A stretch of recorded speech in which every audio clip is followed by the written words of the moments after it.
Judy Rebick, born in Reno, Nevada, arrived in Toronto at age 9, and is a Canadian journalist, political activist, and feminist. Career. In 1983, a man attacked Henry Morgenthaler with garden shears outside of his Toronto abortion clinic.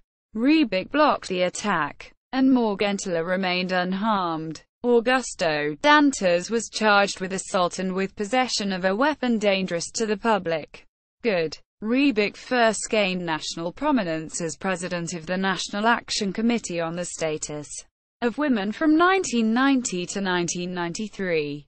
She was the co-host of a primetime debate show called Face Off on CBC News World from 1994 to 1998, and then a women's discussion show Straight from the Hip.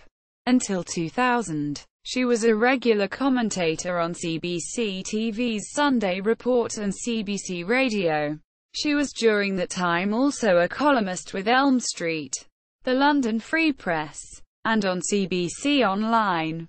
In 2001 she helped launch Rebel.ca, a multimedia independent news and discussion site, with Mark Sermon and Judy MacDonald, and the Canadian Centre for Policy Alternatives.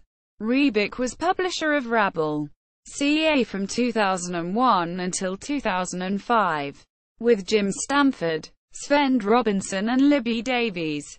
She helped lead the New Politics Initiative, a movement that worked both inside and outside the New Democratic Party to refocus it as an activist party. The NPI's platform was rejected at the 2001 NDP convention in Winnipeg. She initiated the wind down the NPI in 2003, claiming that many of its ideals had been embraced by new party leader Jack Layton. She first became active with the Ontario New Democratic Party in the mid-1980s, in an internal group called the Campaign for an Activist Party. Though the CAP generated a significant degree of grassroots support, it was opposed by the party establishment, including party leader Bob Rae, and failed. Rebick lost her bid to become party president, losing to Gillian Sandeman, 818 votes to 361. Rebick also worked for the Canadian Hearing Society during the 1970s and 1980s as special projects director. In 2005, she published 10,000 Roses, The Making of a Feminist Revolution, which covers feminist movements in Canada from the 1960s through the 1990s.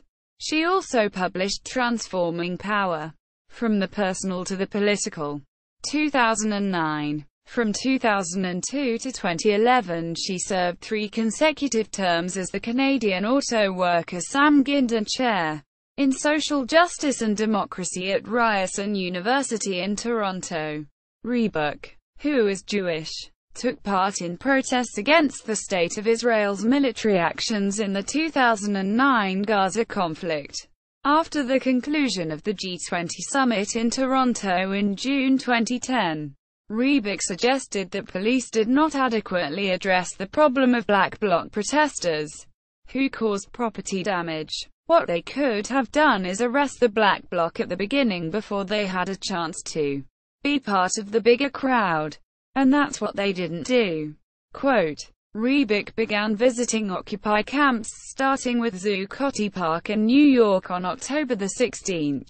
After the movement had exploded in growth overnight and camps had been established in cities throughout the US and Canada, she began promoting the Occupy movement extensively on Rebel.ca and elsewhere. And in March 2012 her book Occupy This was released by Penguin Canada. Transforming Power. CA official website for Transforming Power. From the Personal to the Political. Auntie.com. 10,000 Roses Penguin Canada page featuring Rebick's latest book. Video recorded October 21, 2008 after the election. Neoliberal crisis, a neoconservative advance. Strategies for the left. Goodreads.com. Judy Rebick's books at WorldCat.